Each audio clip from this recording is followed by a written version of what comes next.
FasterFreedom Show. With your hosts, Sam Prim and Lucas. Whoa! We're talking about freedom.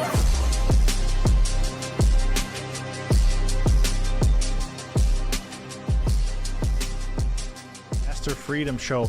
My name is Sam, and I'm excited to get the ball rolling on today's episode. We're going to do something a little bit different, as we always like to do. We like to experiment and have fun and try different things. We got a Q&A. We're going to go over beginner real estate investor questions. Now, I have a text community, which you should be a part of. You can see at the bottom of the screen, if you're watching, the scrolling shows the number. You can text that at any time. That's my number. That gets you a part of my text community.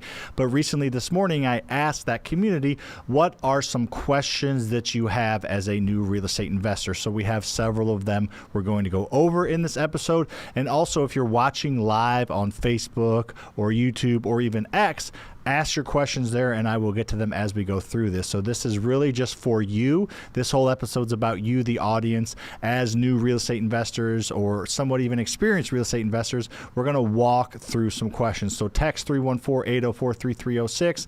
Text that your questions, and we will pull them up and go through them. And worst case, you get a part. You get to be a part of our text community. So before we get the ball rolling on these questions, I want to remind you about Freedom Fest. It is happening within a month, within a few weeks now, in our office in St. Louis, May 9th and 10th in St. Louis. And no, I do not have the Masters on my phone next to me that I'm glancing at. So if you're wondering what I'm looking at, it is not the Masters, and it is not on my phone to my left. Anyways, Freedom Fest in St. Louis, May 9th and 10th. Come hang out with me and my team for 2 days. It's like no other in-person event out there. It's a few $100, so super affordable. And we're going to walk you through everything that you personally need to do to start on your financial freedom journey. We're not parading up a bunch of celebrities and gawking at how they made all their money being actors or actresses or, musicians or, professional athletes. Like, that's cool to see the 10X shit, but it's not like helpful. What's helpful is, hey, you grew up in the Midwest, or hey, you went to college and started a job and you're trying to create real estate as a side hustle to turn into a full hustle. Like, I was where you are. My team is doing all that right now, so we can actually meet you where you're at and help you. So go to Freedom Fest, FasterFreedomFest.com, FasterFreedomFest.com. Get your tickets before they fill up. It's going to be in our office for 2 days, super intimate, super personal, and you're actually going to leave there with a plan that works specifically for you, not just some autographs from somebody who used to knock somebody else out while they were boxing. So that's what we got for Freedom Fest. Let's get into the questions. So question one, coming from my man Timothy. The question's up on the stream, and I'm going to read it, obviously, for the radio audience. It's okay to start making deals without the proper business structure in place, i.e. holding company, trust company, or should everything be squared away with a lawyer first? Or should I get a lawyer involved with the first purchase? So this question is just getting at how much of your business needs to be set up before you take action. So the first answer is take action. Nothing needs to be set up. There's people that don't have LLCs that get started buying rentals. There's people that don't have LLCs that flip and wholesale. Get started. Go out and look for deals, because it's not like you say, I want to go find a deal, so I'm going to find a deal tomorrow. It doesn't work like that. I would say if you're a beginner, it's going to take you 2 to 4 months to find your first deal. So start that process now. If you do stumble upon a deal and want to get legally set up, which I'm going to tell you about here in a minute, then you can, get an LLC set up within a few days if you really want to own it through the LLC, which would be my suggestion. So the first part of the answer is go do deals. Now, go find deals, go network, go find contractors, go get yourself out there, go learn. Step number 2, but at the same time, again, you don't have to wait, is I would set up an LLC. There's a couple reasons. You can do it for super, super cheap. I have a partner that will do it for you for a few $100. Most LLCs are $1,000 to $2,000. For a few $100, you can do it. So if you're interested in that, just DM me on Instagram, the letters LLC, and I will send you a link to schedule your call with them and learn about what they have to offer. They're incredible partners. So we can help you get through it. It's very simple and easy to do and very inexpensive and you can do it the right way. But the reason you would do that, in my opinion, is legally you're protecting your personal assets from your business assets. You have a layer of protection there. You're able to write more things off with an LLC more cleanly by having an LLC with a business credit card and a business debit card and a business checking account, everything that runs through that business, most of it is going to be write-offable. That's a word. So you'll help save money in taxes, and you can start to, which that partner I'm going to introduce you to does taxes as well, but you can start to write off like your cell phone bill and any mentorships or communities you get involved that you pay for to learn from. So it's really nice, like business side, like structurally and tactically as a business. But the most important reason I think you should set up an LLC is the mindset of it. So like if you are somebody that is thinking about investing in real estate, but you are like, it's a side hustle, I'm busy, I got take kids to sports on the weekends, I'm working hard at my job, trying to get a promotion, doing this, doing that, like life gets in the way and it's just a side hustle dream. But if you want to like actually take action, you potentially could take more serious action if you have the mindset that you're a small business owner. Like once you step in LLC, you're a small business owner, you're going to create a logo. You're going to create a Facebook business page, if not just any business page or like a website. You're going to have business cards. It's going to be more real. So it's no longer just a side hustle that you may be willing to do. It is an actual real thing, and you are a small business owner. And I personally think the more serious you take that, the better. So real quick, Pete Dahman asks on YouTube, I own 6 rentals. Property, should I consider using cost segregation? Yes, I think you can. I've yet to do cost segregation because I just have so many other write-offs to not pay $1 in taxes. So I think cost segregation is an option for you. I would DM me on Instagram as well, and I can send you my resource that can help you make that decision. But in general, I think if you want to pay no or less taxes, I would use cost seg, but you probably have a lot of other write-offs like depreciation thing that can help. So and I'd love to have you in the community to help you double those rentals. All right. So let's get on to, this is a big one. All right. Question number 2 from Putt Mist. All right. From Alicia Willard. I want to bid on an online foreclosure auction. It looks like a great deal. Numbers look good, and the house from the outside looks solid. It's all brick, built in 2004. Love that for you. Looks clean. Minus the grass is overgrown. However, the issue I'm running into is the auction company said we can't go through the house because it's still occupied. So my lender had a concern if it's occupied, if we're able to evict them in Illinois. The process takes a while, which would cost a lot in the holding costs. And I wouldn't be able to start my project right away.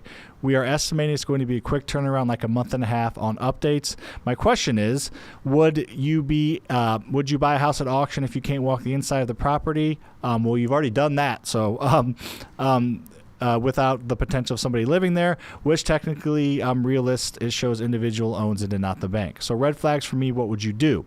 All right, this got the numbers in there. Don't need to go over the numbers in general. Looks like it's potentially a good deal. So a couple things. It's really potentially risky to buy houses at auctions. We've done it a lot. We've done really well, and we've got bit a little bit by doing it because it's one of those things where like there's a lot of unknowns, as you kind of just alluded to. So I think it's a good strategy for someone that has the risk tolerance and has the cash to do it, but it is risky. We were able to get in most of the properties we ended up bidding on through various resources. You can go knock on the door and talk to the owner at the time. They know they're getting foreclosed on, off from $500 to walk through the property, or bring a pizza or something. Or sometimes the properties are vacant and you can wiggle your way in some way, shape, or form. So those are my kind of initial first thoughts on yes, it's a little bit more risky. That being said, some things you can do now is you can offer the seller or the homeowner. Sorry, I apologize. They're not meaning to sell, but they technically are. You can offer the homeowner cash for keys. Offer them $2,000 to move out in the next week.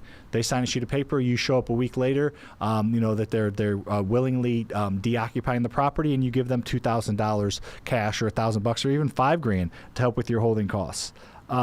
So there is Tiger just missed a putt, but there is a lot of different options. It's risky, but worth it to a certain degree. And then cash for keys is a huge thing that I think could potentially benefit you in this scenario. So a lot to kind of look at there. But in general, love that you're going and getting it. I love that you're going and getting it for sure. So that's my answer to that question. Text 314-804-3306 your questions, and then if you're on YouTube or X or Facebook, ask away, ask your questions. Let me know where you're from. Let's interact. We're just doing a fun Q&A. Today's episode's all about use. All right. Question number trace from my man Aldo. Do one of your contracts that is used when wholesaling can it be also used for buying direct from the homeowner? Yes. So most wholesale contracts are with the homeowner. The homeowner, you get a property under contract to purchase from the homeowner. It's a purchase contract.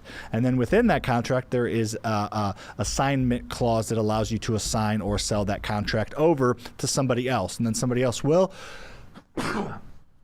bless you, somebody else will go ahead and get that ball. Somebody else will, sorry, sneeze there. Somebody, whoever's buying it from you will have a contract, or you can just do another wholesale contract that assigns it over. So good question.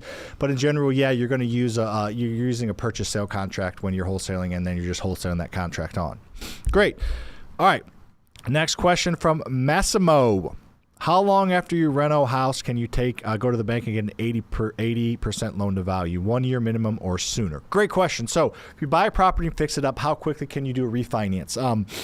It depends, of course, depending on the lending partner you're going with. If you're going with like a traditional style bank, some of them will make you wait a year because they're going to do a Fannie or Freddie type of loan to you personally. But if you're purchasing through an LLC with a small local bank, you can do it as soon as you get the lease signed usually. Sometimes they'll make you wait 2 or 3 months. It all depends on the relationship you have built with them. Like when I got started, one bank would refinance as soon as the tenant moved in. Another bank would refinance as soon as I showed them a lease. Even if the tenant had moved in, and another one would do it after 3 months of having a tenant in place. Now, since then, I've built my relationships up and refinance rental properties. Lucas and I refinance our rental properties before we even get the tenant listed or rent or anything. As soon as it's done, the appraiser goes, looks at it, we get it refinanced because we want to get out of that short-term cash. So it depends. There's like most answers, but if you build a relationship, it can be right away. If at first you might have to have a couple months, but if you're talking year or more, that is 100% some type of more traditional type funding process, and that's fine. But obviously that's probably not realistic to have to wait a year. So there's the answer there. Good, really good question. All right. So the next question is from Jeremy Cartier. Bryson hit his putt. So, hi, I want to buy my first rental in 2024. What is the first thing you would set in motion? So there are a couple things that I would do if I were you, Jeremy, to start investing in. What's up? Hi, Lucas from Miami. Are you ever going to come back, Walls, or are you just going to move down there? So there's a couple things that I would do if I want to buy my first rental property. There's a couple things that most investors do when they are looking to buy their first rental property. So the first step is getting a base level of knowledge, which you're doing now. I know it sounds simple, but you need this step. You need to understand the difference between double close and assignment. What is ARV? How do you run comps? What's the difference between a midterm, short-term, and long-term rental? Just get a base level of knowledge. This is probably the best place you can go do that here on the Faster Freedom Show, on a lot of my on all my other platforms. But obviously, I can teach you more on this podcast and this YouTube channel because we go into more detail. Like if I made a short about this, no one would watch it. That's the first thing, a base level of knowledge. Step 2 is getting involved in your community. So joining your local Facebook groups, joining your local meetups. Jeremy, my man, I don't know where you're at, but I guarantee there's a meetup or a Facebook group or both in your town, in your city. So you need to go connect with people, shake hands of the people that are actually doing deals, make connections with contractors, banks, lenders. All those people go to meetups. So go to virtual meetups via Facebook groups, and then go to in-person meetups, and then get involved in a community because you're not going to do this alone. And if you really want to do this efficiently the right way, you need to get some type of mentorship, some type of paid coaching program. Now, obviously I have one, but it doesn't have to be mine.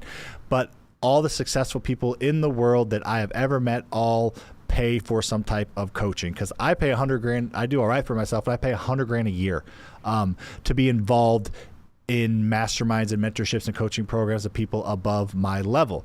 And if I learn 2 or 3 things from them that I can, double or triple that income, then it's well worth it. I help students all the time get their first rental, and they do it faster, they do it more efficiently, they rehab it the right way, they turn it quicker, they get a better tenant, they get a higher appraisal. Like all of that money adds up, even if you're spending a little bit of money on a community. Again, mine's great. There's other good ones out there. Not as many as you think, but there are some good ones out there.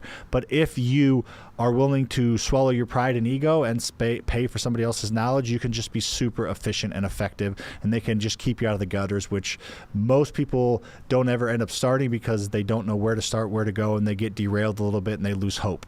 That's the beautiful thing about a mentor and a coach. They can help keep you in the lane. All right, so we got a question online from IC170 on YouTube. New Orleans, looking to get investing in real estate, currently living in a duplex, fully own and rent one side. So I just kind of went over that a little bit. Great question. Hand purple blue piece. I don't know what Ginger's saying there, but IC170. Yeah, I just kind of went over that, but in general, yes. Community, knowledge, and mentorship is what I would do. Like, you can do whatever you want, but I don't know anybody that gets involved in a coaching program that takes action that regrets it.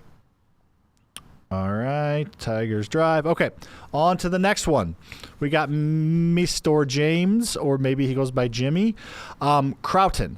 How can I find a deal, preferably near me, so I can see my investment? I love that. I think that's a good way to go about it. I think if you can invest in your backyard, ideally do that. So I like that. There's a ton of different ways to do it. So it sounds like your home's 100% paid for. You can use your equity via a home equity line of credit.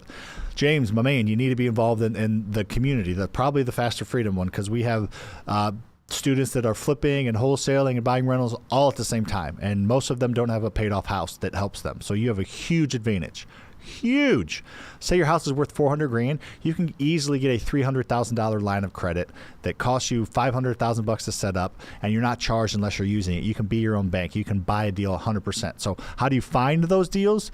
The couple places. The first place I would go and look would be local wholesalers. So if you're looking to buy 5 houses or less, I think you can get all 5 of them sourced from local wholesalers. We buy 30 to 40 houses a year from wholesalers, and we're usually wholesaling it again, so you can beat me out. If me and you are on a deal and we're going to the same wholesaler, I can offer X because I need to mark it up and sell it. If I'm not keeping it as a rental, you can offer probably more and maybe get it because you're going to keep it. So wholesalers are the number one place. You find wholesalers at local meetups, local Facebook groups. Yes, I'm going to be broken record talking about those things. It's because they work. They continue to work, and they will always continue to work, because somebody that's willing to drive to a local meetup, they're active people there. Whoever hosting it's probably a big player in your town, and they're willing to get outside of their little bubble in their room under the covers, doom scrolling TikTok. They're willing to go out and do things and meet people and shake hands and be uncomfortable and get behind a wheel and go actually meet people. So meetups, you can find a ton of them. Those little bandit signs you see on the side of the road that say "We buy houses," those are all wholesalers. If you're not driving, snap a picture of it and text or call them later. Google house buying companies in my area. If you Google house buying companies St. Louis, Faster House, my flipping company will show up. We pay a lot of money to show up, and we wholesale 200 houses a year.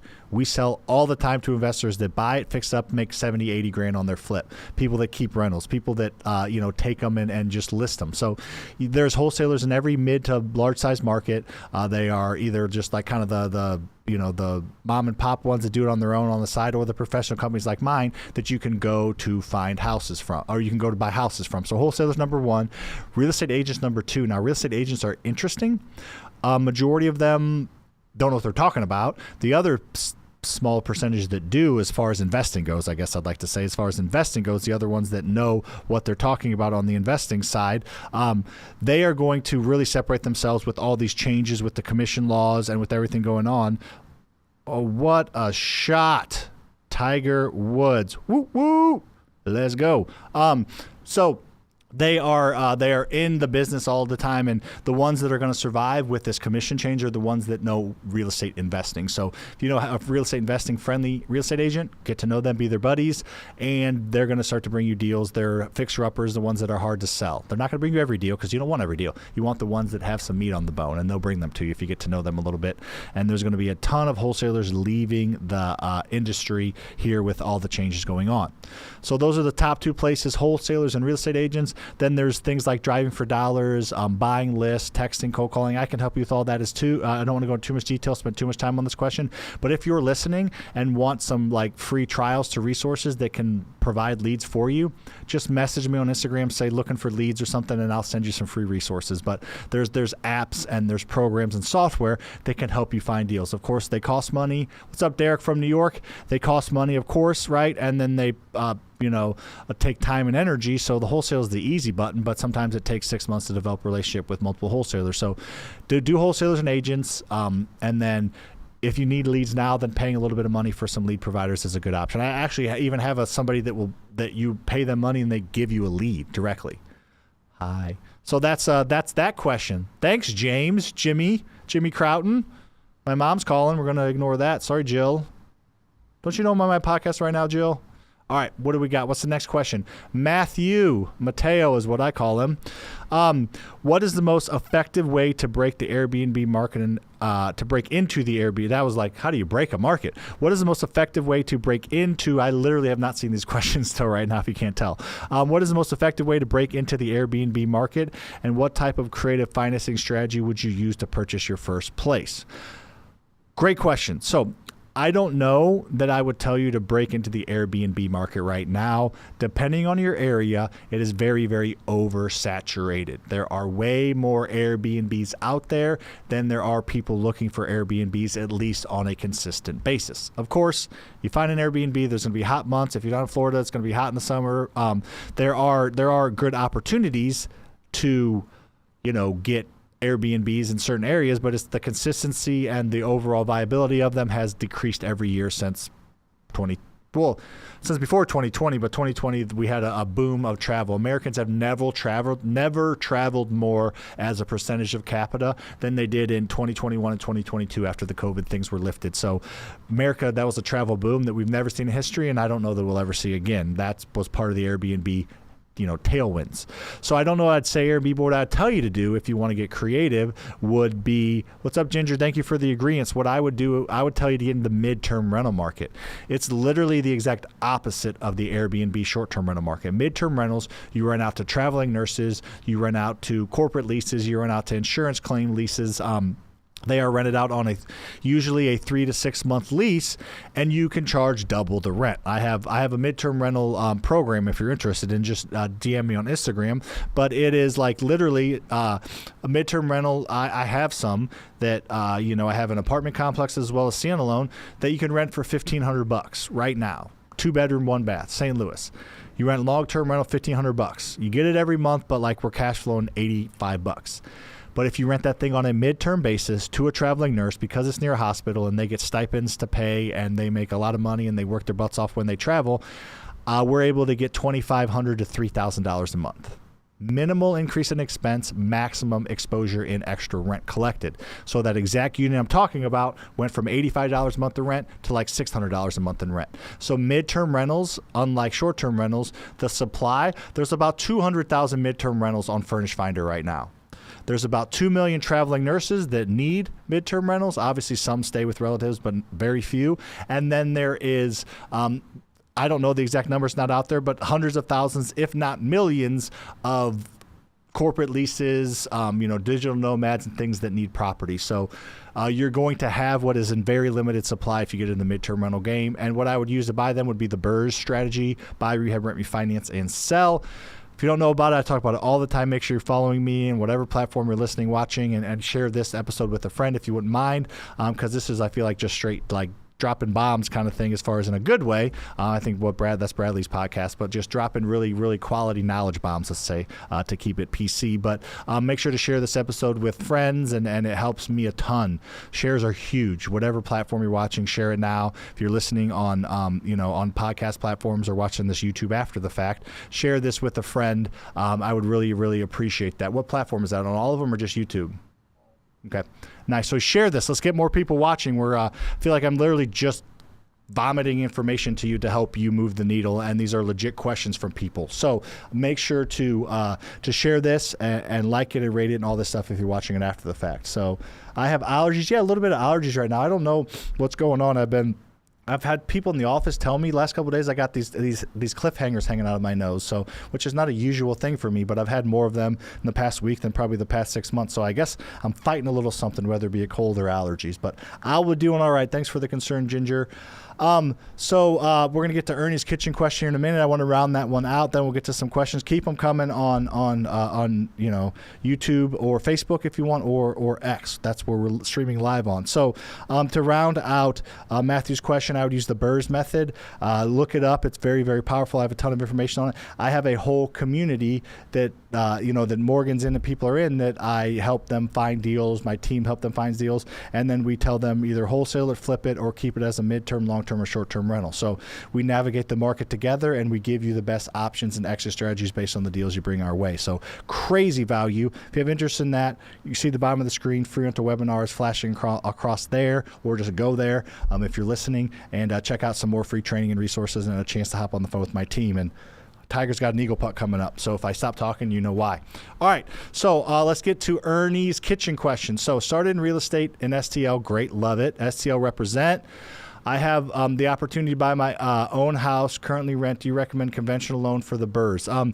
I think it depends. I think conventional loan is fine for the BRRRRs. You're going to get locked in for 30 years. You're going to know your interest rate. So I think that's fine if you can. That's going to hit your personal credit every time, so you can't scale with that. But your first one, conventional, I think is fine.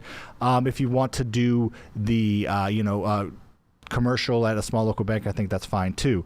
So either one I think is fine, but great question. Thank you, Morgan, saying she sees value out of the community. And Tiger's eagle putt, no way, goes in. Oh, that's like the 5th putt he's left short. What the? They're not going to go in if they go short, Tiger. Learn how to putt. All right. Okay. Ellie, Miss Cobb. Have you ever bought any pre-foreclosures? If so, was it hard to get the bank to agree to the sale before the courthouse date? What's your scripts to get owners to talk to you? So we're going to break those out a little bit. We have bought pre-foreclosures, not a ton though, so I'm not going to pretend to be an expert at something I'm not. If you follow any of my content, you know that's kind of what I am or how I do things. But we bought pre-foreclosures and short sales and things like that. You just have to work with the agent that has a listing or the bank that owns the property, and it's not hard. You just got to have the conversation with them. They want it off their books. It's being pre-foreclosed. The bank does not want that property on their books. They don't want to take back that loan. So just work through the banks with that. And our scripts to talk to owners, I'm going to take this a little bit broader. Hold on. The DJ Tronic, we shouldn't refinance BRRRRs with a conventional loan. You can. There's conventional loans and there's commercial loans. So I'll get back to that. I don't want to derail this question too hard. If you are wanting to talk to home sellers, there's a couple things that I would say, the approach that I kind of take. And hopefully you're liking this video, whether you're watching on YouTube or Facebook. If you feel like you get any knowledge, like this damn thing and X and share this, because I feel like I'm giving some really good advice that I feel like I'm just I'm converting to student mode, where the students that pay me good money, the things I tell them, I'm telling you. So what we do when we talk to home sellers, the big thing is when you're in a house with a distressed, Scotty Scheffler's good at golf. When you are in a house with a distressed home seller, it's a sticky situation. There's a reason you're there. 90-something% of houses sell on the traditional market to people that are moving in, traditional banks, traditional loans, all of those things. Those are fine situations. There might be some emotion going on, but if you're involved as a real estate investor, they're in a really, really hairy, sticky situation. They need your help. You're providing a great service. The house and or the seller is distressed, probably both. So how we approach sellers is we're very, very, and it works, we're very, very casual. We're very, very supportive. We don't talk crap on the house. You walk through the house, it smells like cat pee. There's smoke stains on the walls. You remove a picture, you can see the nicotine stains. There's animals living in it. It's a hoarder house. There are people that are selling it or inheriting it. Know that. Don't hey, man, there's a crack in the foundation. My offers just went down. Holy crap, it's going to take several coats of paint to get this stuff out. That my offer is going to go down. Don't do that. And I see people do that all the time. Don't even talk about the house. They know the house is screwed up. Talk about them. What solution can you provide them? We buy a lot of houses where we're not the highest offer because we offer solutions like, hey, leave everything as it is, or hey, you can stay for 2 weeks after closing, you get all your stuff out, sign a agreement saying you'll get out, kind of thing. So we just provide solutions prior to giving the offer, and so that's having that approach I think will help without going into too much detail. All right, so the DJ Natronic, you can use any type of loan you want with the BRRRRs deals. You're only allowed 10 conventional loans in your life. So if you have a conventional loan with your personal house, you got 9 more. If you want to do a conventional residential loan on a BRRRRs, you can. Your personal credit is getting hit every time. So that is a huge part about it. You can do that. It's just not scalable, and it's kind of personally draining. That's why I usually go commercial, LLC funded. All right, let's go to Greg Asselin. Let's get to that question. Please help me out. So sorry, I see the Africa stuff. I don't know anything about Africa or Europe or Australia even. I don't know anything about how to invest in other markets besides the U.S. and Canada, and it's for people that say they do. I think it's unethical. Obviously, the concepts of leverage and buying at discounts and rehabbing work everywhere, but I can't help anybody out in the market if they're not investing in the U.S. So we'll get into Cameron's question for sure. All right, but the question here from Mr. Greg asks, Alin, as a new investor, after getting signed up with wholesalers, they appear to send all the good deals to their established investors who do more deals. How do you become one of those? Great question, Greg. So what Greg is getting at is, hey, I'm out doing what you said, Sam, you knucklehead. I'm going and meeting wholesalers, but they have a list of preferred cash buyers that they've worked with for years. How do I break through that cycle? Well, there's a couple things to do. One is be patient. This takes time.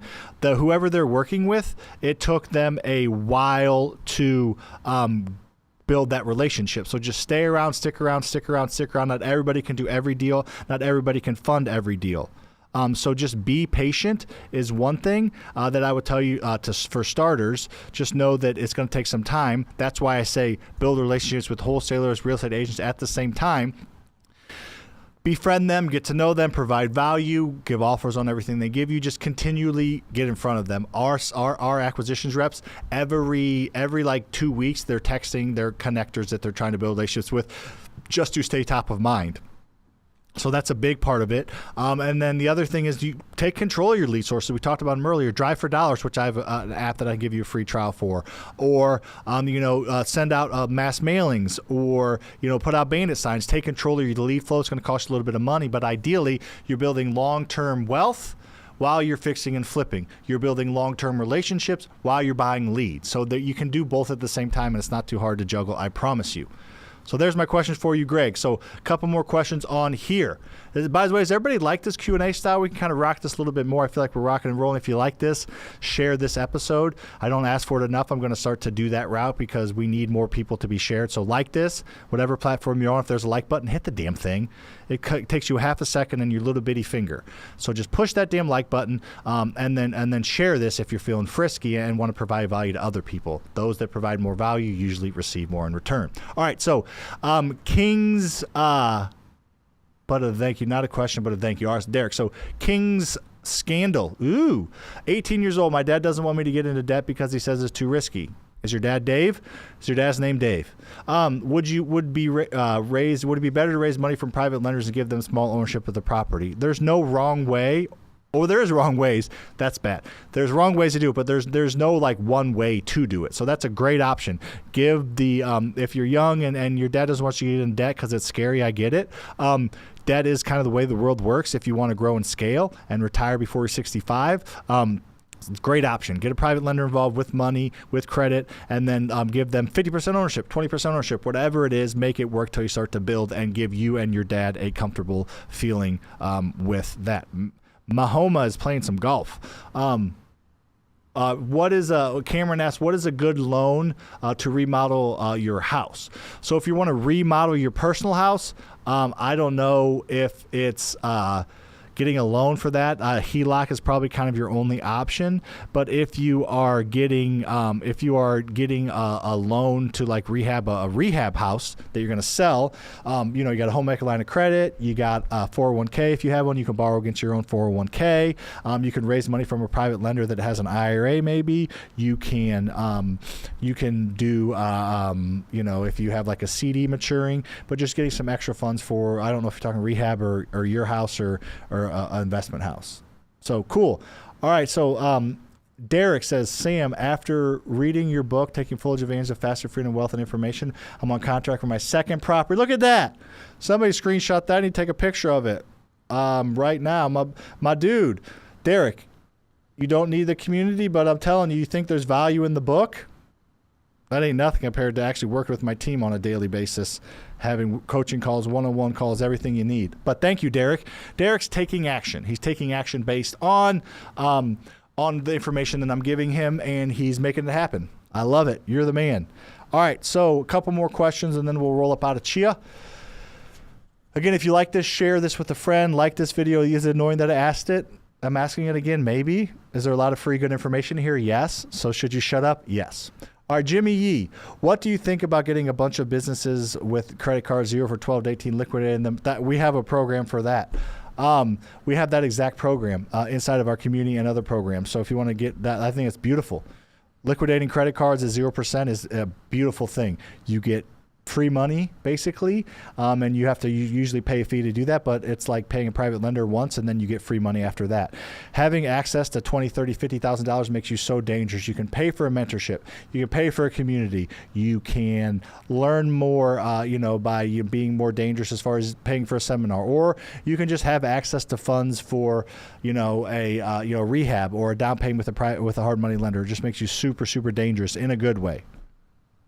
Cool. And any other questions? How do you find private lenders? We're going to round it out on this one. So how do I find private lenders? So you find private lenders by knowing where to look to find private lenders, because everybody who's watching, give me a thumbs up if you know a private lender, thumbs down if you don't know a private lender, and everybody that put their thumbs down is they're not lying, but they just understand. So most people don't find private lenders or can't find private lenders or take a while to find private lenders because they don't know where to look.